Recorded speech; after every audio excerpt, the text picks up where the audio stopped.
In our session 1, we had discussed this slide. We were on this and we were discussing an entrepreneurship and an individual. So I'll continue from here onwards. Entrepreneurship and an individual.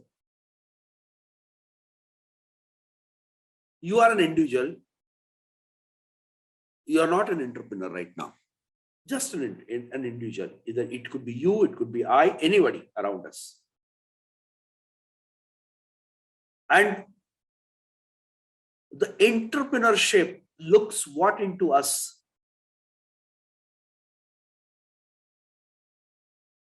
It looks that you have an idea and you have a money, but no, it's not sufficient. Entrepreneurship looks into a self-motivation, which is an essential component.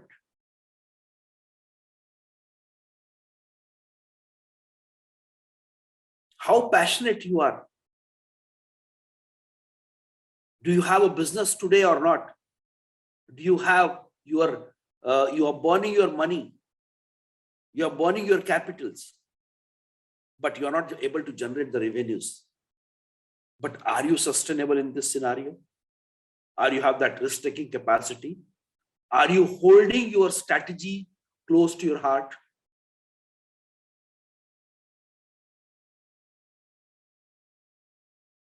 Do you sell what community needs or what market needs, or what you try to sell what you need? So entrepreneurship says, are you market trustworthy? Are you ready to sell what market needs? Fit for market purpose? Or you just want to push your idea? Because your idea may not have the demand in the market.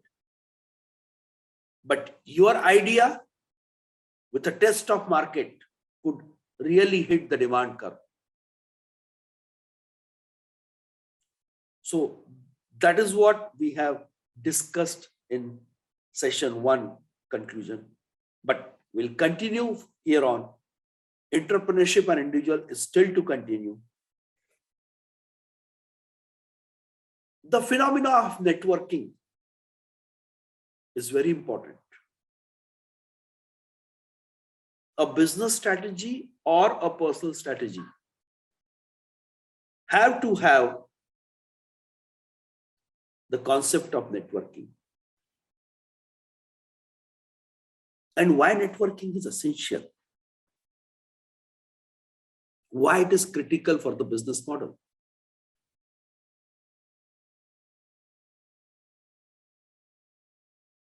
A significant part of entrepreneurship is to learn the network, learn the networking.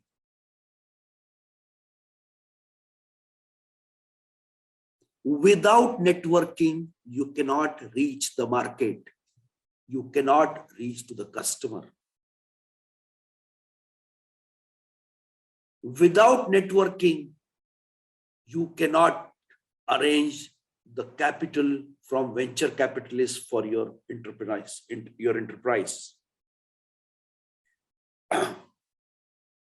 So learning of networking is very essential.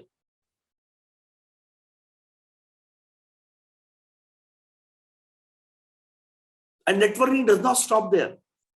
Networking is to whom you are meeting and what is your willingness to communicate. That's the most important thing. Identifying a source is not sufficient. Well-established two-way communication is important in that networking phenomena to conclude a known milestone or an achievement or a success of communication. The communications which could not conclude with conclusiveness or with a result, those communications are called communication failure. So the success is we communicate effectively and we we meet our objective through that communication, what was expected.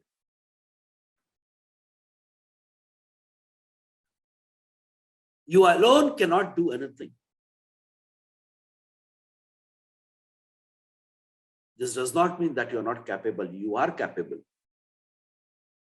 But when you want to establish an enterprise and when you want to do a scalability of that enterprise, you need a group of people around you. And why the group of people around you? Because it needs to be a group effort to achieve a scalable objective. So you have to understand the power of group efforts over the solo performance.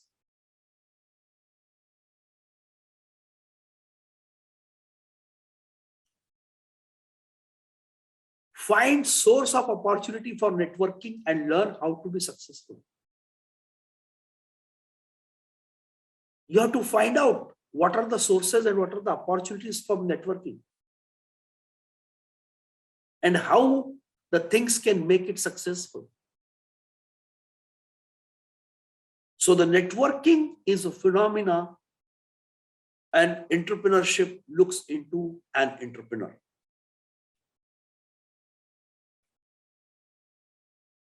What next? Entrepreneurship and individual. What next? Skills of money management. On the first slide, we have seen that an idea or to have a money is not sufficient. We need more than that. But that does not mean that you don't need a money. You need a money. You need a capital for your enterprise. And what are the basic thumb rules of money management? You should know how money works. How money works in development of your enterprise. How money flows in entrepreneurship concept. If you learn that, we will definitely not burn it. Do not burn it. Preserve your money. If it is really not essential, don't burn it. Don't spend it. Because this cash flow will be required to enhance your enterprise scalability. You will be able to retain your equity when you preserve your capital with you. You don't look for more capital from the market. And if you are able to preserve your own money, you are able to use it judiciously. You will not be compelled to sell your equity to get the money from the market.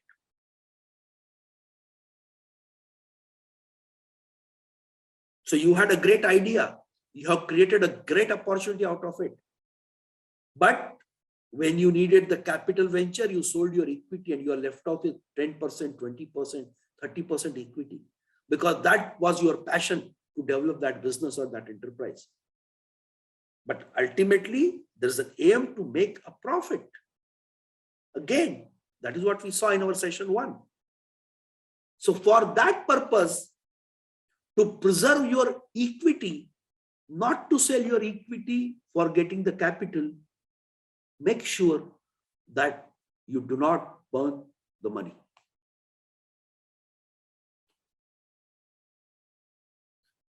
What more looked into an individual? Versatility. Be versatile. Be adaptable.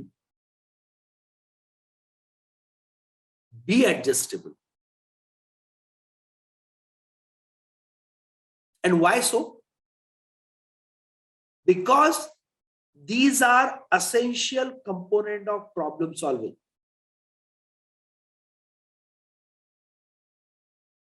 enterprise is not a smooth cakewalk. Every day you are going to face a new challenge. And to resolve the problem on day-to-day basis, on a time scale basis, you need to be versatile, adaptable, and adjustable.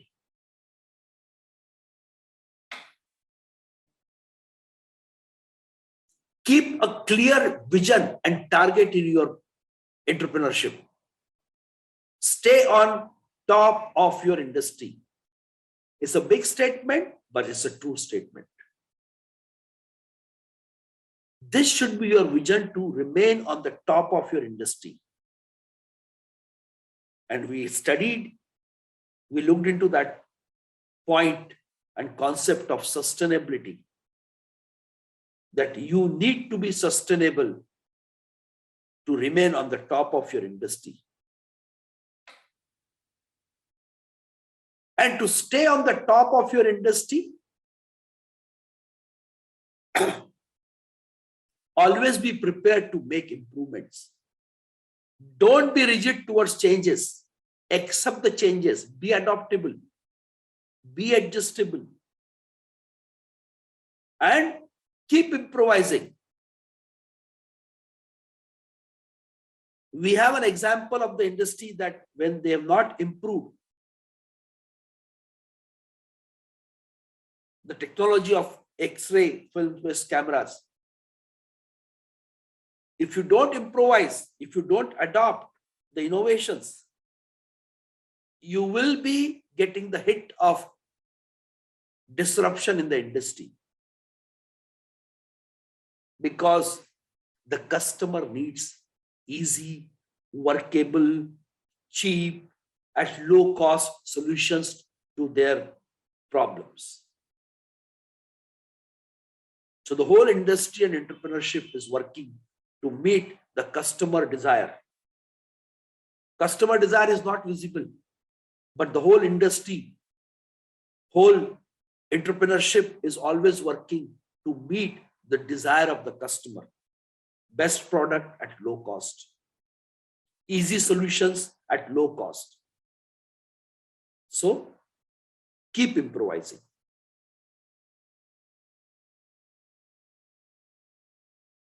This point we have saw in our first session, that you have to be passionate. And entrepreneurship is in an individual, that whether he's passionate or not. Because this passion will keep you holding your strategy close to your heart. You will not lose your motive any time. Let what may come. Passion will help you find inspiration, will move you forward, and ultimately leads to a success. You should have a profound sense of product, services, and mission. And the most important thing is, you should know your business well before it starts. The excuse of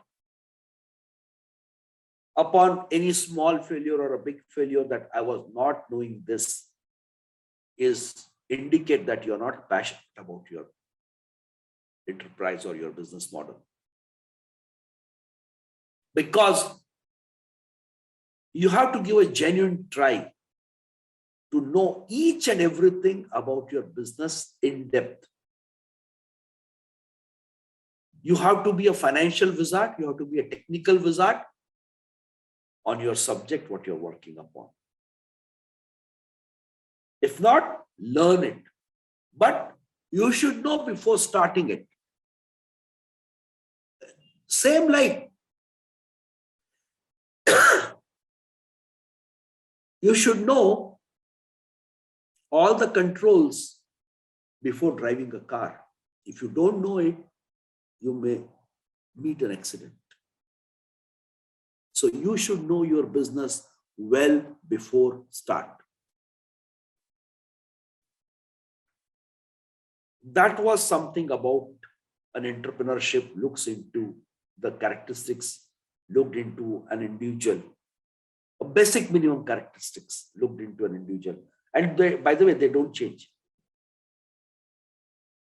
Based on this, the entrepreneurship model keep improvising, but they are basic fundamental requirements to be an entrepreneur.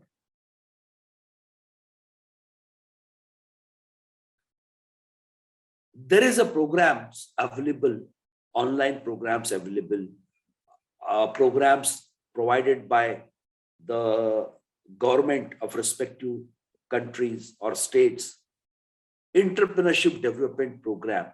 And the objective of that entrepreneurship development program by the government is, or by the private organization when they are giving the entrepreneurship development program coaching, the ultimate objective is the economic growth of the country. Because if you're able to successfully create one entrepreneur, that is going to add a value, incremental value to your GDP of the nation. That's why there are a lot of entrepreneurship development programs are available, checklists are available, that is online available. If you are thriving to be an entrepreneur, you must take your evaluation. You must do your self-check and evaluation with the help of this entrepreneurship development program, as well as the basic qualification requirements or the basic checks and balances within you,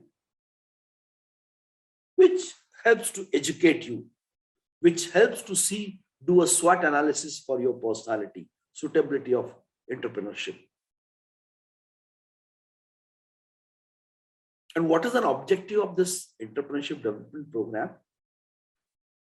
It increases the pace of industrialization.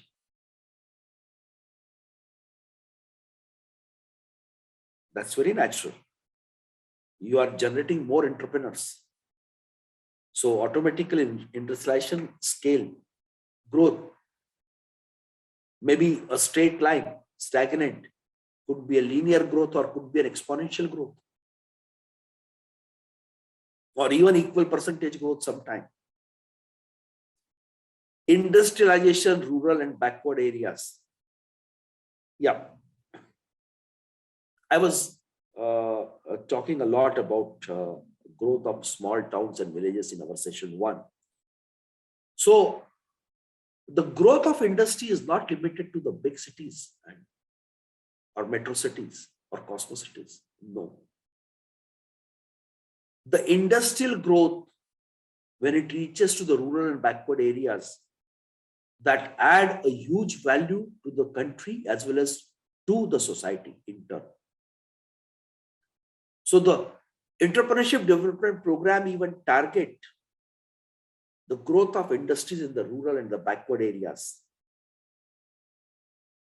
It creates an opportunity to generate self-employment for youth, which is very essential. And looking at the scenarios in the era to come, when the unemployment will be on rise, is already on the rise, and it's not one nation, it's across the globe. So the entrepreneurship, spreading of entrepreneurship will allow to generate more self-employment for the youths. It aims for improvising managerial skills of an entrepreneur. That is very important. You could be a good technocrat, but if you are not having a management skills, how you will manage your enterprise? You can make a good product, but how you can maintain a good human resource within your company? And if you are not able to retain or not able to maintain the good human resources, valid human resources, you may face the big challenge to run even your enterprise for a long duration. Sustainability is under question mark.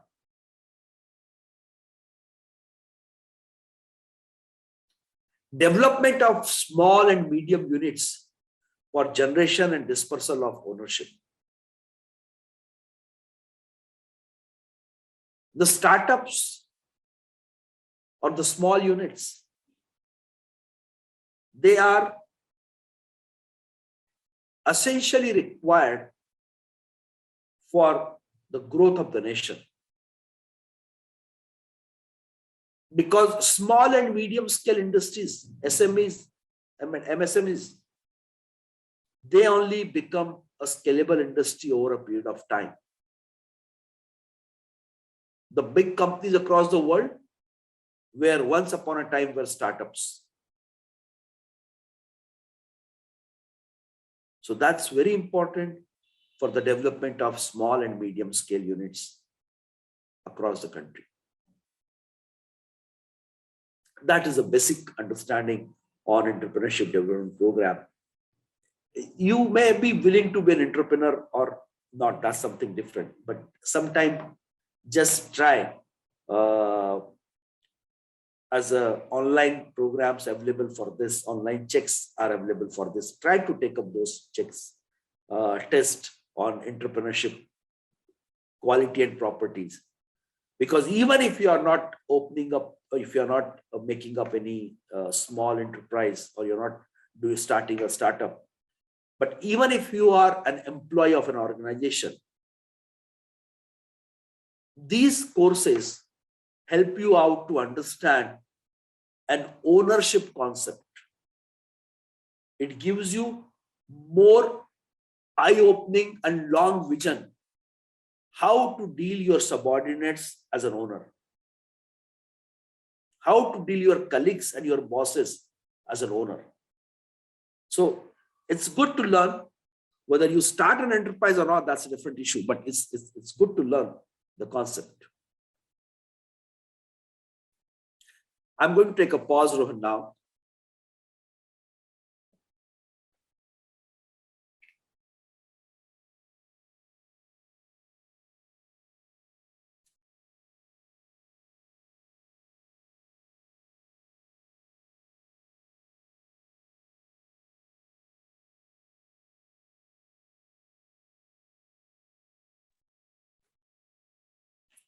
We continue now, Rohan.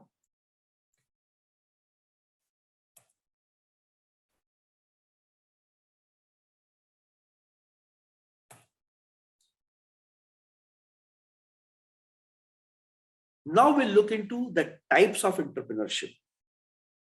Before we get into this section, you will see many things mix and match. So type of entrepreneurships are evaluated based on the scale, based on organization type, based on old school of thoughts on entrepreneurship, based on centralized, decentralized concept, based on latest supply chain management concepts. So you will see the type of entrepreneurship, in some cases the names are changing, but they may be similar because they are falling in more than 2 or 3 classifications together. So let's understand it, a very basics of types of entrepreneurship.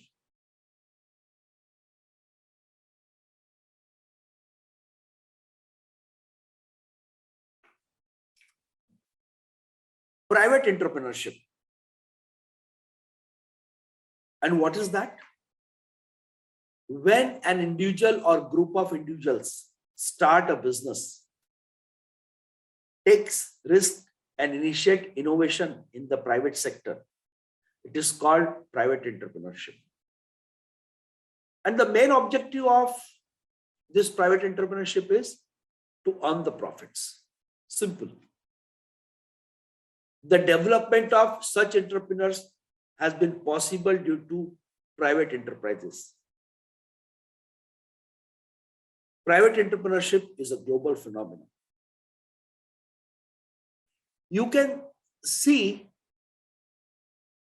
the content on this slide direct you to understand the concept of startup also.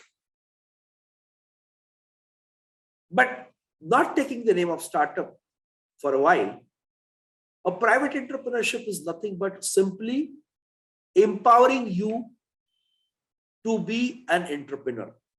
In place of being an employee, you want to be an employer, and same thought, same ideas, same concepts. It could be you or a group. So this is how the private entrepreneurship is named, and it's a global phenomenon. It's not restricted to a specific area. Of course, the growth of the private entrepreneurship depends on the government policies and all, how they are motivated to be give a good education about entrepreneurship, good policies, flexible policies, easy to work, lean policies for development of private entrepreneurship. But the developing nations, they do look into the giving the high degree of flexibility, ease of doing the business for the private entrepreneurship, because they add to the GDP of the country.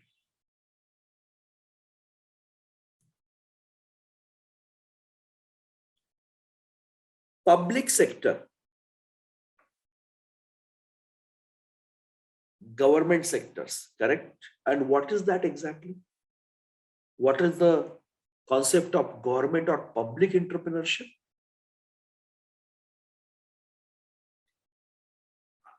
Before reading the text, before discussing the text on the slide, let's understand the concept. The job of government is basically to provide the good governance and not to do an entrepreneurship business.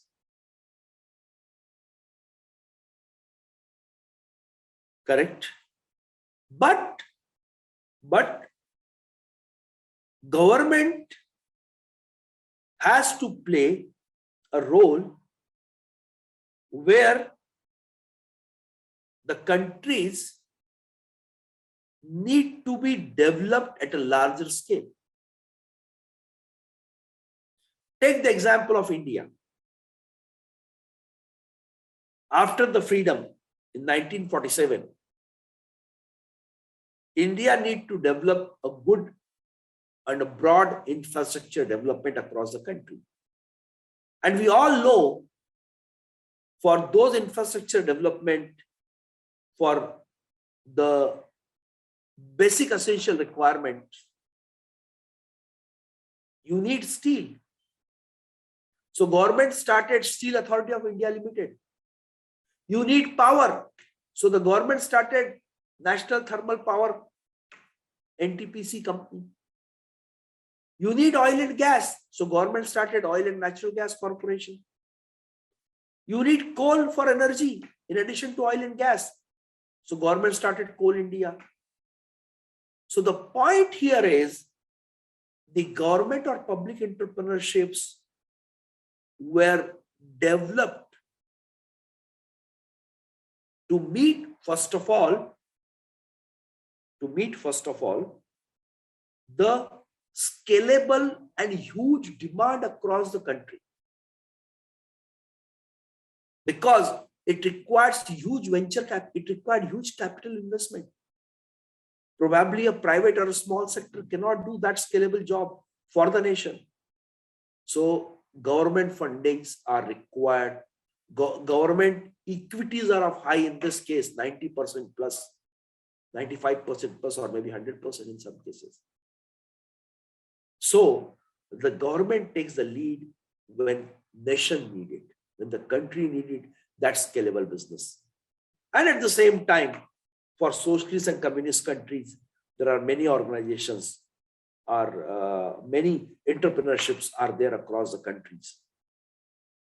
So the concept here is, it's to support the nation, a public sector undertaking or a government undertaking or entrepreneurship is developed.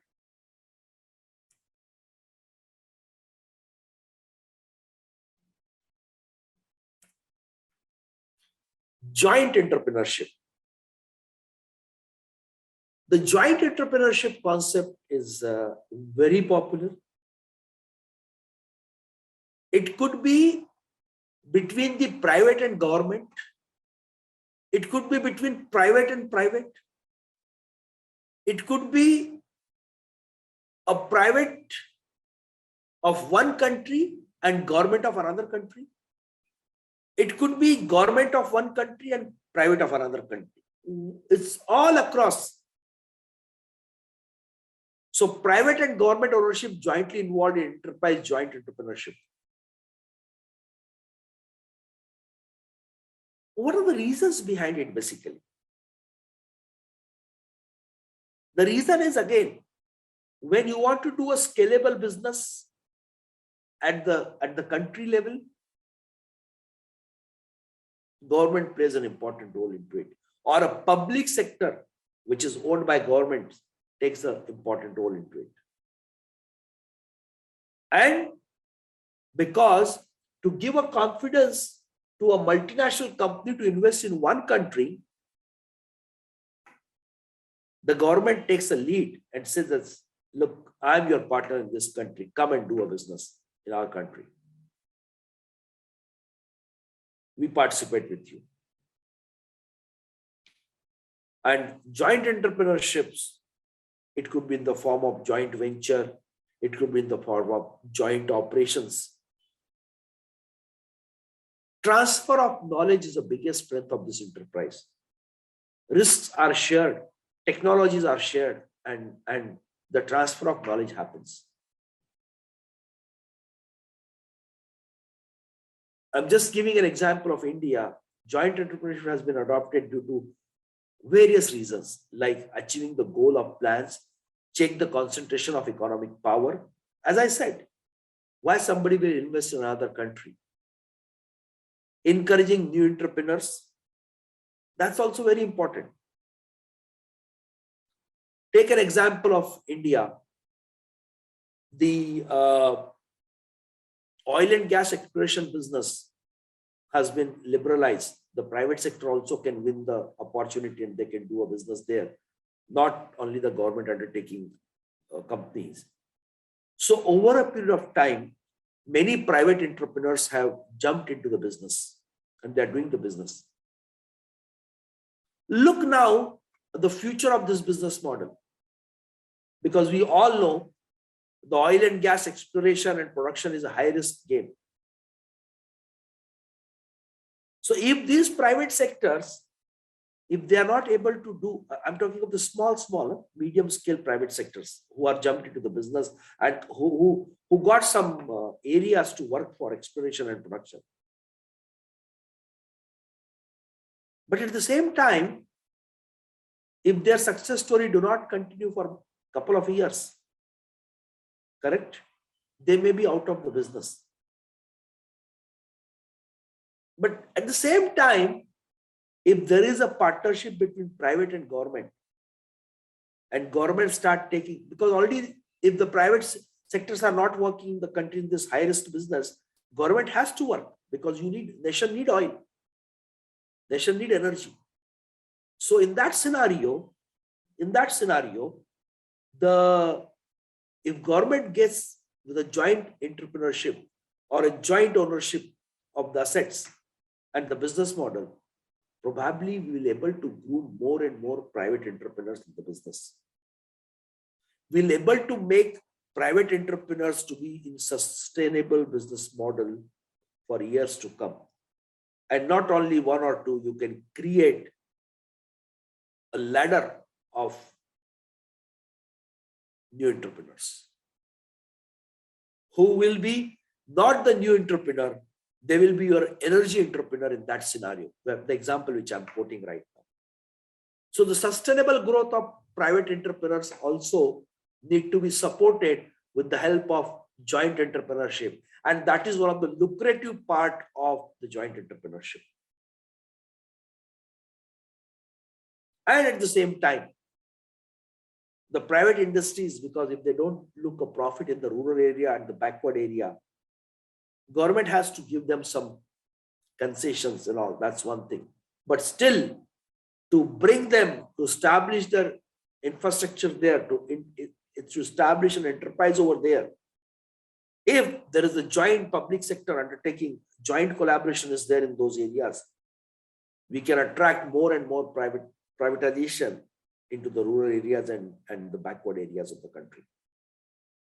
So the joint entrepreneurship has a great strength to add a value to the GDP of the nation and the social changes, society support in the country.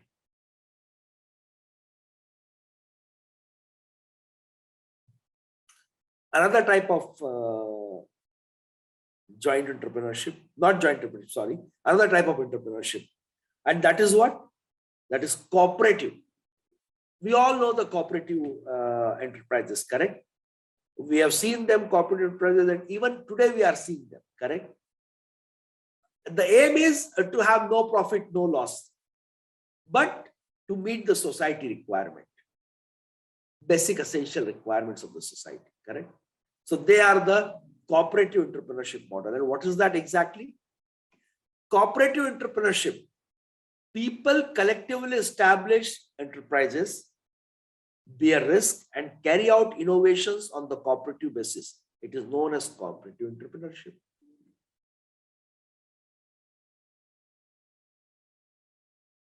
Cooperative entrepreneurship is a very old concept. Supporting the community, cooperation. It's basically a true reflection of collaboration of public, the society collaboration. The main objective of such entrepreneurship is to encourage spirit of self-independence and mutual welfare among the citizens. Self-independence and mutual welfare comes from this collaborative approach of cooperative entrepreneurship. And for example, in India, there are several industries like sugar industry, textile industry, agriculture industries, dairy products, okay, cottage industries. They're under cooperative entrepreneurship concept.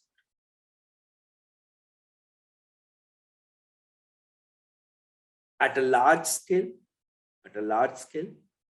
it is to support the society,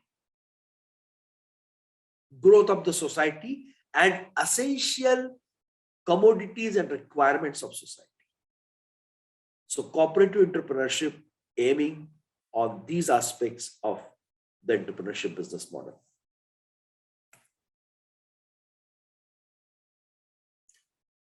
Now we'll see traditional and the modern entrepreneurship classification, correct? So one is traditional entrepreneurship.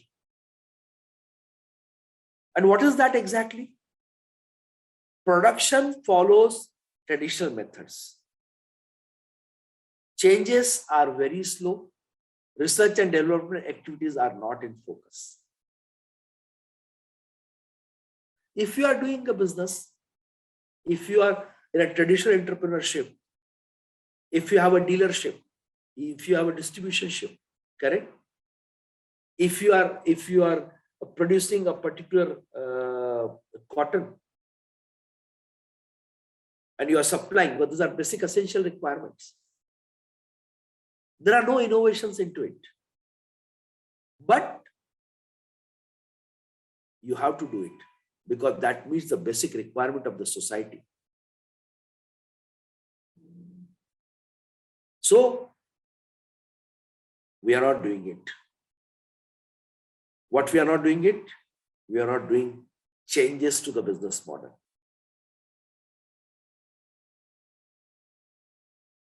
If your one brand is successful, for example, you are making some biscuits some croissant, some product you are making, which has created a brand image. Correct? You have to continue to maintain that brand image for years together in the society. So you are not putting any more development and research into that business model. Because to continue your brand image, you have to follow traditional entrepreneurship. That is only one part of it. But second part of it, that in generally, they do not take any excessive risk. No new machineries. Okay. And entrepreneurs have the tendency to enter only into existing industries. Whatever existing industries are there, you are doing it. Simple. Bottled water business, correct? Mineral water business. We all know the established processes for that. And just you want to continue that business because that business is there since last 20 years. Established, you are continuing it. You are not changing any technology into it. If really something comes from the health point of view, okay, some law comes, new law comes to change the water specification, then you are only implementing it. Otherwise, every day you are supplying millions and million gallons of water to the society. That's all. Routine business. And just from the context of India, now because it's on the way of a developing nation. But if you see the era, generally the entrepreneurship was maintained. The business was maintained as it is. If you see the automobile growth, industry growth up to 1918 in India was only visible 2 or 3 type of cars. But after that, the traditional entrepreneurship context got broken. And we started seeing now the different type of brands coming to the India. So you can say that automobile industry was a traditional entrepreneurship concept till 1980 in the India. Yes. So we are not changing anything. We are following the same what we are doing yesterday. We will do today and we'll do tomorrow. I'll take a pause, Rohan, now for a sec.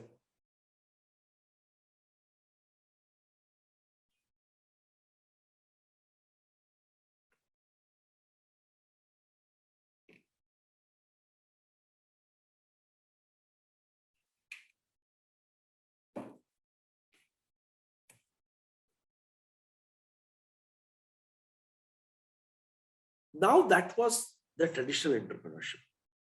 Now modern entrepreneurship. Modern entrepreneurship is adaptive in nature. Adaptive in nature means the market demands are changing. One basic difference between traditional and modern.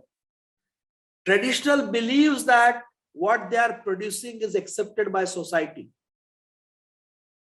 But modern entrepreneurship believes that I will make what society needs. So the basic difference is one believes that what I'm giving to society, society will accept. And modern entrepreneurship says that no, society may not accept what I give.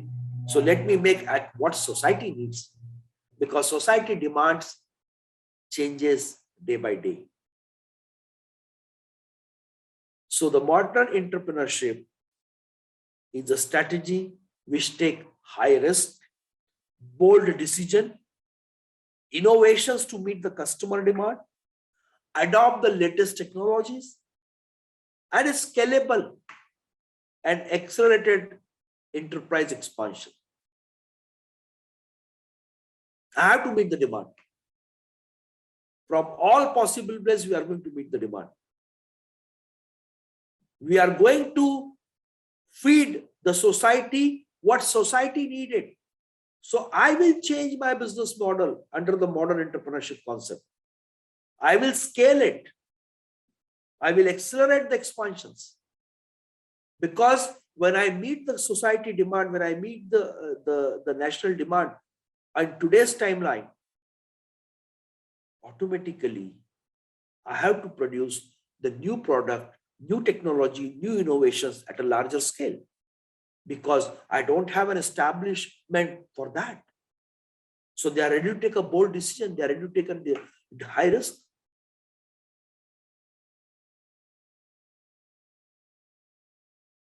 Global exposure and higher education believe and supports modern entrepreneurship. The latest education system supports the modern entrepreneurship because the customer is in the center. Society is in the center. And all the developed countries and the developing nations. If I say India, developing nation. US, developed nation. Okay. So whether it is a developed nation or developing nation who are aspiring to be a developed nation, believes, strongly believes and support and implement and follow the modern entrepreneurship concept.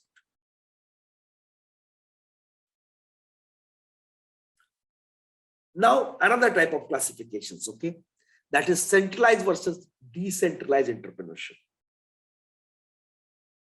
And in the global phenomena, this is very, very interesting and very understandable concept now of centralized versus decentralized entrepreneurship. And we all know that the companies, many companies, multinational companies, they are expanding their businesses not within the country, but on the globe, in the different countries on the globe. So let's understand this concept with little briefings. Centralized entrepreneurship. Enterprise established in one place or area, availability of basic infrastructure, water, electricity, roads, means of transport and communications.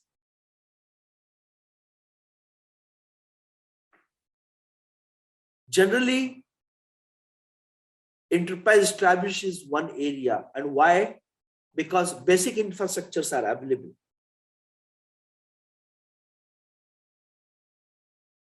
So with that concept, it is established at one place. It was a favorable location. So that's why it's an old establishment.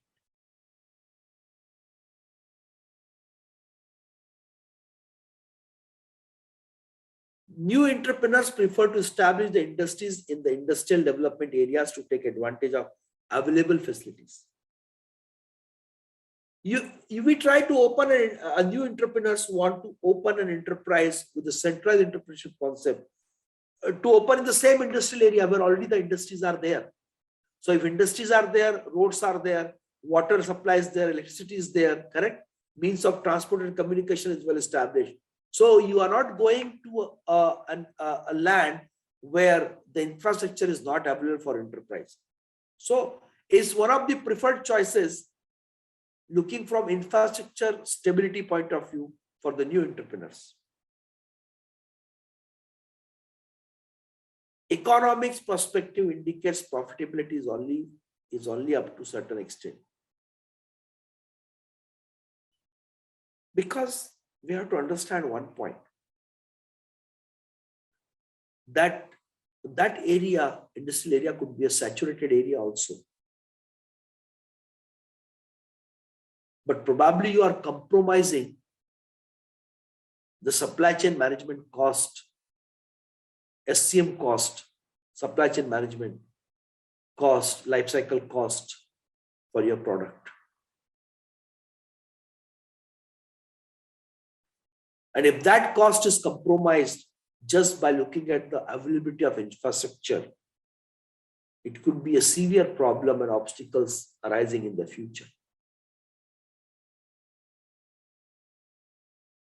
Because you are putting a plant in a well-established basic infrastructure available area, but your 90% of your product is sold maybe 2,000 kilometers away from that location. So huge investment and continuous OPEX cost, operational expenses are happening to maintain your supply chain management for that reason. So what is the solution to it? The solution to it is decentralized entrepreneurship.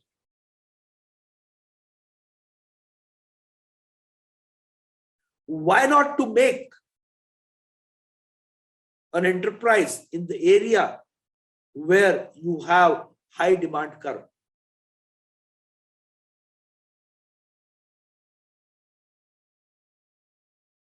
The benefit of this, definitely you are reducing your supply chain management cost, SCM cost.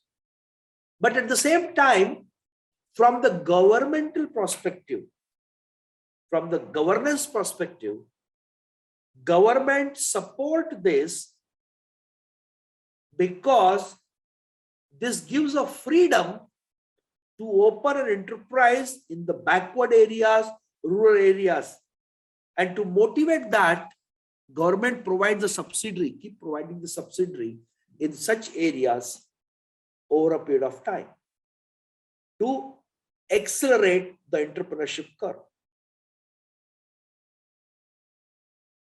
And ultimately, it leads to the overall development of society. So that's the most important thing of understanding the concept of centralized versus decentralized entrepreneurship. Now, another type, innovative entrepreneurship. And what is that exactly? It includes quick testing of innovation and efforts to give practical shape to attractive possibilities. An agile approach. Agile approach says that you give a short, immediate solutions. You give multiple results. You give a small deliveries to your customer. If your customer needs 1,000 applications from you and you are an IT industry, you will be giving maybe 10 applications to your customer every week. And you ask your customer, you take their feedback. Are they happy with your product? Are they happy with your applications? You take their feedback and you improvise and you give them the improvised versions. And you keep meeting the requirement of 1,000 applications. The point here is innovative entrepreneurship is a quick testing of innovations and establishing that the ideas getting converted to opportunity is having a good economic value for the enterprise as well as for the society. Cost reduction is also part of innovative entrepreneurship. You're looking for new sources of raw material, new pattern of organization. Even you are changing your organization matrix. If you are simple horizontal or vertical, you are going for the matrix. Minimizing the gap in information transfer. Source A and source B, if they need to talk for a solution, they are talking directly. We have no intermediate C, D, E, F. So we have a direct communication, new organization pattern, establishing direct communication of source and receive.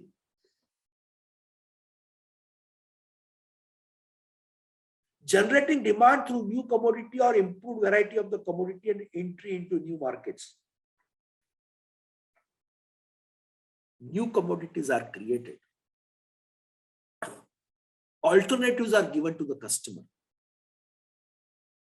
Customer also get bored by looking at one product for years together in the windows. So you are making your enterprise is giving more options, more variety to the society. And you are entering with the new products for the society. So you are impacting the demand curve. So the innovation enterprise and innovative entrepreneurship drives through these concepts in the society. Imitative entrepreneurship. Simple. It's just copying the innovations done by a successful entrepreneurs. That is imitative.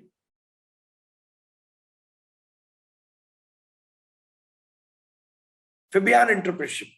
What is that? Entrepreneurship waits for favorable and opportunities for implementing the innovations. Implementation upon surety of no loss. So it's a type of innovative entrepreneurship, but only one difference is here, that entrepreneurs wait for a favorable situation and opportunity, okay, for getting the products sold in the market at high scale. But at the same time, this has a risk also, we have to remember. If you have developed something very good, and at that particular point of time, the conditions are not suitable, not favorable in the market, but you have to keep a close watch. Probably anybody else, any other entrepreneur in the market has developed the same product, which you are not aware. And he is taking the risk to jump with his product in the market before you. So probably, even though you have developed before anybody, that is your confidence level, but you become seconded in the market because somebody already pushed his product in the market. So there are risks available for wait and watch situation also in the market. So the concept which is told in the entrepreneurship is that whenever you have developed something, don't wait for the perfection or the high degree of perfection. Okay, let's start putting the products in the market and keep improvising on day-to-day basis. Drone entrepreneurship, by looking at the name, you will say it's the latest technology drone, but no. This kind of entrepreneurship believes in the old schools of thoughts. So they want to continue, entrepreneurs want to continue with their old traditional or orthodox methods of production system. But it's there. If there is a old cotton manufacturing units are there, handmade, even though there are new technologies, new machines have come, but still they want to do it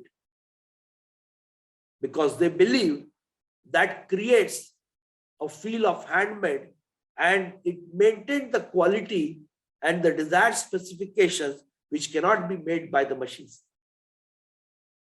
So it's not that they are not adopting the new technology is a limitation. No.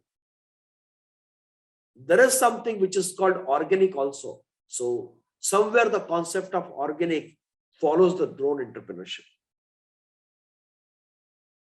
Organic product development, organic fabric development. So these are some of the examples of drone entrepreneurship.